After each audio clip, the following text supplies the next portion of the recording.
অবরুদ্ধ গাজায় খাবারের জন্য হাহাকার। রাফায় ত্রাণ নেয়ার সময় নিরীহ ফিলিস্তিনিদের ওপর ইসরায়েলের হামলা। জাতিসংঘের উদ্বেগ, একদিনে নিহত আরো ২৬। ইরান যুক্তরাষ্ট্র পরমাণু আলোচনায় নেতানিয়াহুকে নাক না গলানোর পরামর্শ ট্রাম্পের। তেহরানের সঙ্গে সমঝোতা নিয়ে ওয়াশিংটনের সবুজ সংকেত। ইউক্রেনে রুশ হামলা জোরদারে ক্ষুব্ধ ট্রাম্প, বললেন আগুন নিয়ে খেলছেন পুতিন। বন্দি বিনিময় নিয়ে মস্কো কিয়েভ আলোচনা। ইউরোপের ১৭,০০০ কোটি ডলারের অস্ত্র তহবিল গঠন।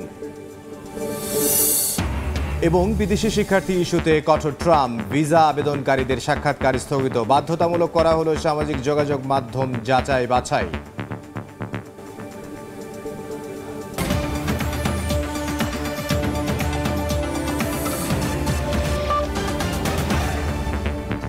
আন্তর্জাতিক সময়ের সঙ্গে আছে আমি ইমদাদুল হক। আন্তর্জাতিক সময়ের শুরুতেই বিএনপির সমাবেশের খবর জানাবো। রাজধানীর নয়াপল্টনে বিএনপির তারুণ্যের সমাবেশে ঢল নেমেছে মানুষের। এই মুহূর্তে নয়াপল্টনে সমাবেশ স্থলে আছেন সহকর্মী আহমেদ সালেহীন। সরাসরি যাব তার কাছে। শুরু হলেও এটি মূলত সকাল থেকে কিন্তু শুরু হয়েছে এবং এখানে কিন্তু ইতিমধ্যে লাখো মানুষের জমায়েত ইতিমধ্যে নয়াপল্টনে বিএনপি কেন্দ্রীয় কার্যালয়ের সামনে অবস্থান করছে। আপনারা জানেন যে গত ঢাকার বাইরে ৩টি জায়গায় কিন্তু তারা তারুণ্যের সমাবেশ করছে। আজকে ঢাকার এই তারুণ্যের সমাবেশের মাধ্যমে শেষ হচ্ছে তরুণদের ও রাজনৈতিক অধিকার প্রতিষ্ঠার যে সমাবেশ, তার শেষ কর্মসূচি কিন্তু আজকে এটি। এবং আমরা বলে রাখতে চাই যে আজকে তারেক রহমান ইতিমধ্যে এই ভার্চুয়ালি তিনি যুক্ত হয়েছেন এই সমাবেশে এবং বিএনপির স্থায়ী কমিটির সদস্য কয়েকজন সদস্য তারা কিন্তু মঞ্চে অবস্থান করছেন। একই সঙ্গে বিএনপির বেশ কয়েকজন নেতা কেন্দ্রীয় নেতৃবৃন্দ কিন্তু ইতিমধ্যে তারা মঞ্চে এসেছেন। আপনারা জানেন যে তরুণদের রাজনৈতিক অধিকার প্রতিষ্ঠার জন্য সারা দেশে বিভিন্ন জায়গায় তারা কিন্তু সমাবেশ করেছে। বিশেষ করে চট্টগ্রাম কুমিল্লা বিভাগ মিলিয়ে একটি সমাবেশ, এরপরে বরিশাল খুলনা বিভাগ মিলিয়ে একটি সমাবেশ এবং পরবর্তীতে এর আগের সবশেষ সমাবেশ হচ্ছে রাজশাহী এবং রংপুর বিভাগের সমাবেশ অনুষ্ঠিত ছিল বগুড়ায়। এবং আজকে নয়াপল্টনে বিএনপি কেন্দ্রীয় কার্যালয়ের সামনে ঢাকা এবং আশপাশের এলাকায় এবং ঢাকা বিভাগের সমাবেশটি কিন্তু অনুষ্ঠিত হচ্ছে, যেখানে তরুণরা তাদের অধিকার প্রতিষ্ঠার জন্য এসেছেন। তারা বলছেন গত ১৫ বছরে ৩টি নির্বাচন অনুষ্ঠিত হয়েছে, জাতীয় নির্বাচন, যে জাতীয় নির্বাচনে তরুণরা তাদের ভোটাধিকার প্রয়োগ করতে ব্যর্থ হয়েছে, তারা ভোটাধিকার থেকে বঞ্চিত হয়েছেন এবং আগামীতে তারা একটি নির্বাচন চান, যে নির্বাচনে এই তরুণরা তাদের ভোটাধিকারের প্রয়োগের মাধ্যমে তারা তাদের মতামত এবং তাদের ভাবনা, তাদের আকাঙ্ক্ষা তুলে ধরবেন এবং একটি সরকার নির্বাচিত করবেন, যে সরকার তাদেরকে প্রাধান্য দিয়ে, তরুণদেরকে প্রাধান্য দিয়ে আগামী বাংলাদেশ বিনির্মাণের ক্ষেত্রে ভূমিকা রাখবেন। আপনারা জানেন যে গত ২৪ জুলাই আন্দোলনে এই তরুণরাই কিন্তু সামনের সারিতে থেকে তারা আন্দোলন করেছেন, এই দেশকে স্বৈরাচার মুক্ত করেছেন, দেশকে একটি সুশৃঙ্খল এবং সুন্দর একটি জায়গায় নিয়ে যাওয়ার জন্য একটি স্বপ্ন তারা দেখিয়েছেন।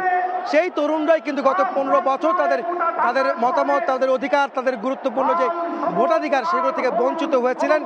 তারই আকাঙ্ক্ষা থেকে আজকে এবং এই কয়েকদিন ধরে যে গত একটি মাস ধরে যে তারা এই সমাবেশ করছে, সেই সমাবেশে তরুণদের সমাবেশ থেকে তারা সেই অধিকার ফিরে পেতে চান এবং তারা দেশ গঠনের ক্ষেত্রে, নতুন করে বাংলাদেশকে বিনির্মাণের ক্ষেত্রে তারা তাদের ভূমিকা রাখতে চান।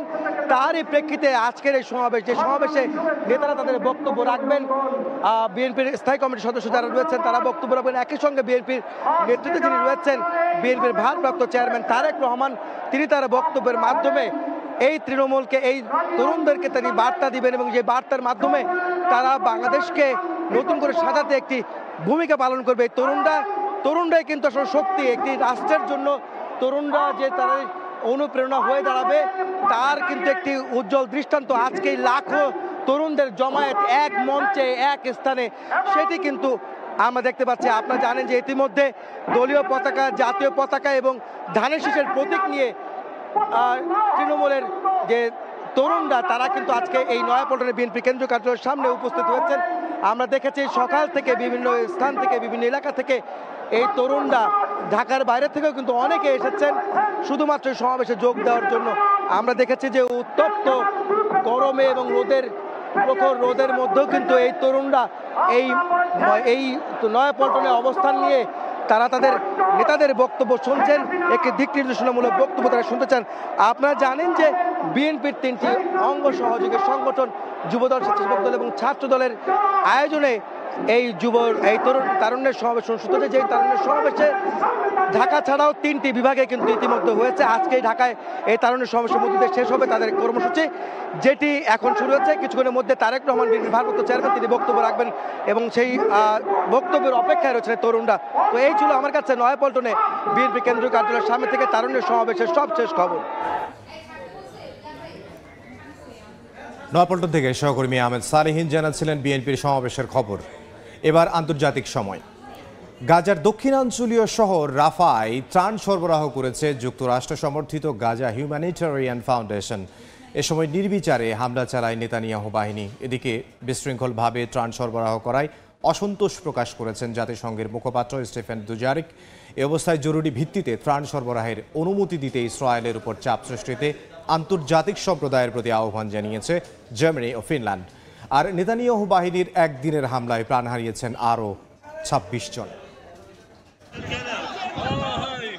একটু খাবারের আশায় ফিলিস্তিনিদের এই দিকবিদিক ছুটে চলা। গাজার লাইফলাইন খ্যাত রাফায় মঙ্গলবার দেখা যায় এমন উপচে পড়া ভিড়। ইসরায়েলি সেনাবাহিনীর পূর্ণ নিয়ন্ত্রণে থাকা এই শহরে এদিন 8000 খাবারের বক্স বিতরণ করেছে বলে দাবি যুক্তরাষ্ট্র সমর্থিত গাজার হিউম্যানিটেরিয়ান ফাউন্ডেশনের। এর মাঝেও থেমে নেই ইসরায়েলি বর্বরতা। খাবার সংগ্রহে ছুটে যাওয়া ফিলিস্তিনিদের ওপর নির্বিচারে গুলি ছোড়ে নেতানিয়াহু বাহিনী। এ সময় বেশ কয়েকজন আহত হওয়ার খবর পাওয়া গেছে। এক প্রতিবেদনে এ তথ্য জানিয়েছে আনাদোলু এজেন্সি। আমরা দেখলাম অনেকে ময়দা সংগ্রহ করছে, কেউ আমাদের কাছে কোনো কার্ড দেখতে চাইছে না। সংস্থাটি সবাইকে বক্স সংগ্রহ করতে বলছে। চরম দুর্দশার দিনে এই খাবার কিছুটা হলেও আমাকে স্বস্তি দিচ্ছে।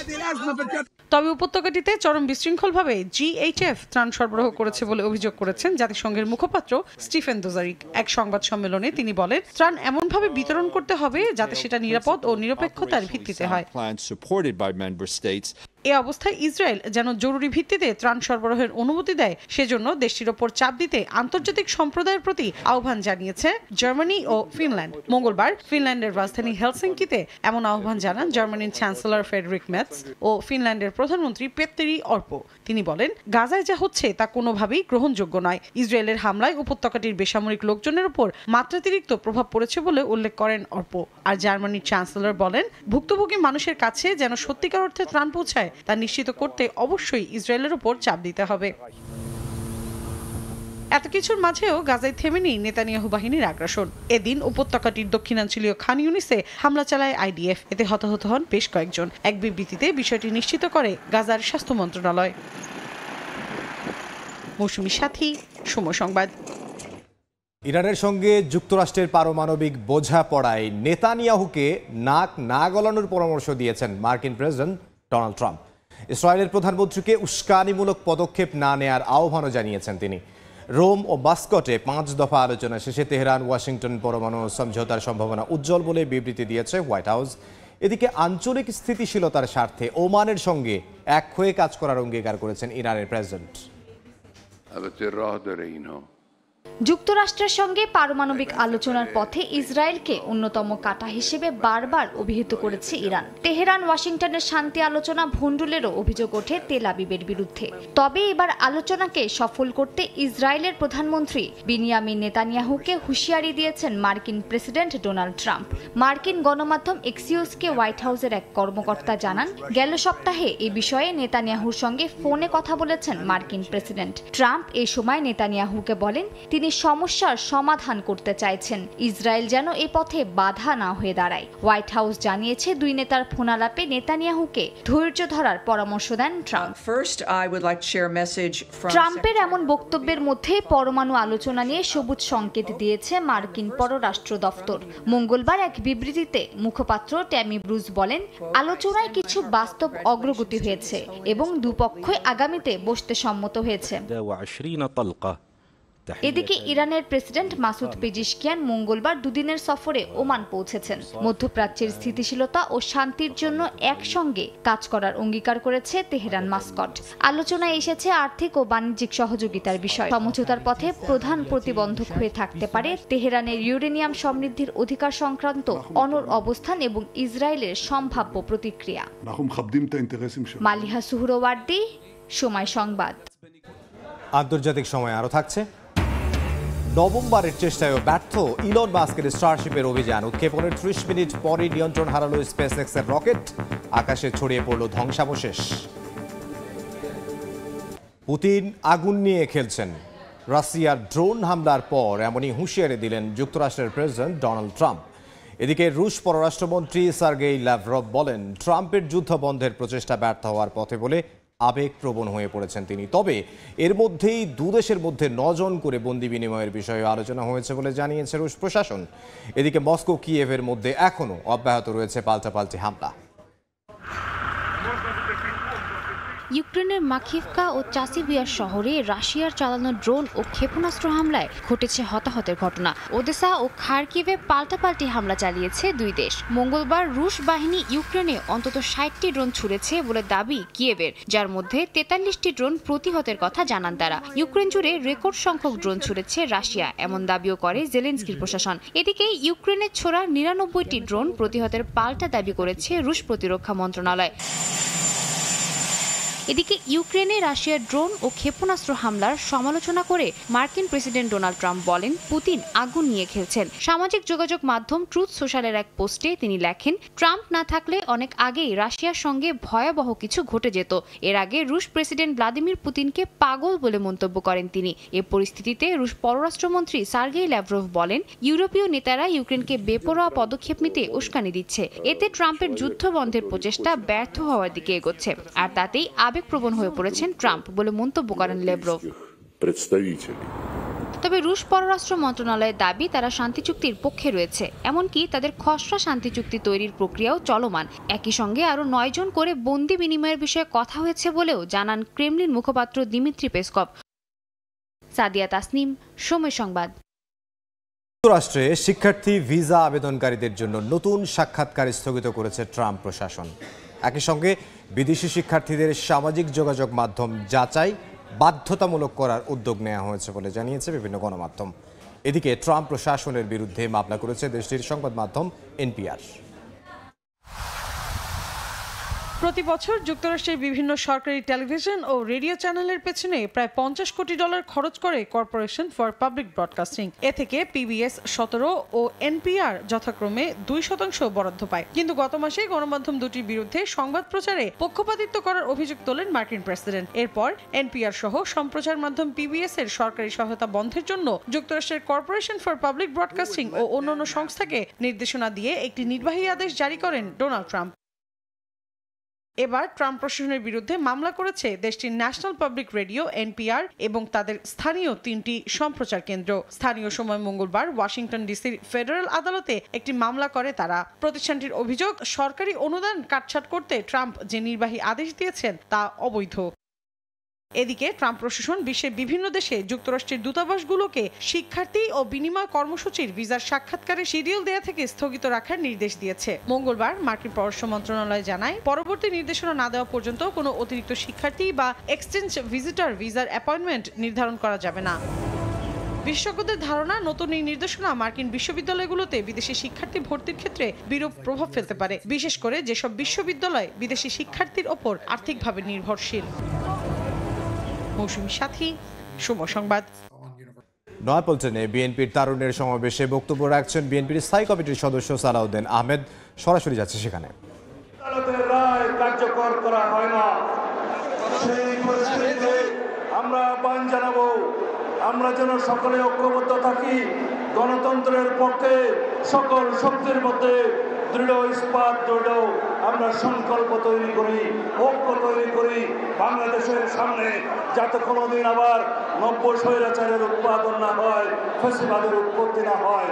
আমরা সেই রকম একটি সংবিধান চাই, সেই রকম একটি রাষ্ট্র কাঠামো চাই, সেই রকম রাষ্ট্র সংস্কার করতে চাই, যে রাষ্ট্রের মধ্যে আর কোনোদিন কোনো স্বৈরাচারের উৎপত্তি হবে না, আর কোনোদিন সংসদীয় ফেরারের উৎপত্তি হবে না, আর কোনোদিন রাষ্ট্রে স্বৈরাচারের ফ্যাসিবাদের উৎপত্তির কোনো প্রজনন স্থল হবে না। এই দেশে আমরা জানি 200 বছরের ব্রিটিশ শাসনের সময় ইস্ট ইন্ডিয়া কোম্পানি যেই লুটপাট করেছিল, তার চাইতেও বহুগুণ লুটপাট করেছে আওয়ামী ফ্যাসিবাদী শক্তি। তারা বিগত 15-16 বছরে প্রতি বছর 2 লক্ষ কোটি টাকা করে মোট প্রায় 30 লক্ষ কোটি টাকা এদেশের জনগণের সম্পদ করেছে। তারা 4 লক্ষ কোটি টাকা ব্যাংকের খেলাপি ঋণ রেখে দিয়েছে, দেশের মানুষের টাকা লুটপাট তছরূপ করেছে। মেগা প্রকল্পের নামে 2,80,000 কোটি টাকা মেগা দুর্নীতি করেছে এই ফ্যাসিস্ট হাসিনা। তারা বাংলাদেশে যেই রকম রাজনৈতিক বিবেচনায় ব্যাংকিং খাতে লোন দিয়েছে, ঋণ দিয়েছে, সেই ঋণ দিয়ে 24টা পদ্মা সেতু করা যেত, এই কথা আমি বলছি না। আন্তর্জাতিক সময়। দুর্বৃত্তদের ছুরিকাঘাতে ইতালিতে এক প্রবাসী বাংলাদেশি নিহত হয়েছেন। কর্তৃপক্ষ জানায় দেশটির মারিনো দে আরদেয়া এলাকায় নাহিদ ইসলামের পেট্রোল পাম্পে মোটরসাইকেলে চড়ে হঠাৎ চলে আসে সন্ত্রাসীরা।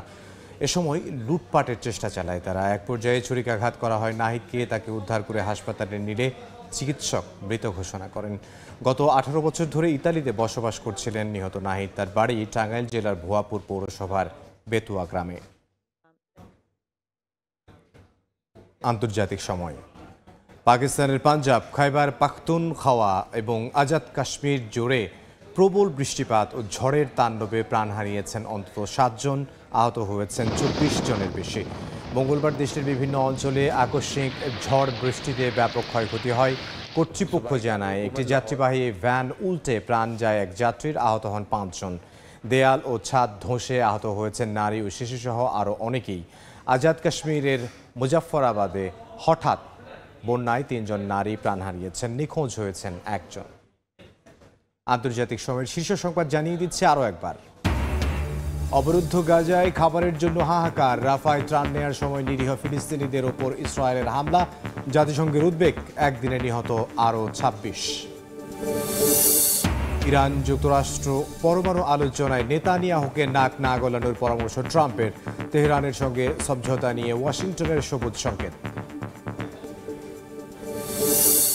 এবং বিদেশি শিক্ষার্থী ইস্যুতে কঠোর ট্রাম্প। ভিসা আবেদনকারীদের সাক্ষাৎকার স্থগিত, বাধ্যতামূলক করা হলো সামাজিক যোগাযোগ মাধ্যম যাচাই বাছাই।